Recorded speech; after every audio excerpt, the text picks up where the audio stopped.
How to program Avamix Apex HBX blenders. First, press and hold the button you would like to program. The machine will beep when you are in programming mode. Each program can have up to 6 stages, each with its own speed and time. The display reads as follows: stage setting beginning with an S for stage and number for which stage you are on, speed setting, and time setting. To set stage 1 speed, use the plus/minus speed buttons.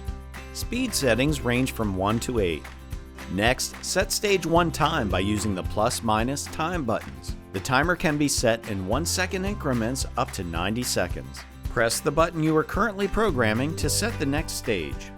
If you would like to set more stages, repeat these steps for stages 2 to 6. If you would like to skip preceding stages, simply leave the time set to 0 and cycle through all 6 stages. To reset to default mode, press and hold P1 and P2 buttons together. Your Avamix Apex HBX blender is programmed and ready to make your signature drinks.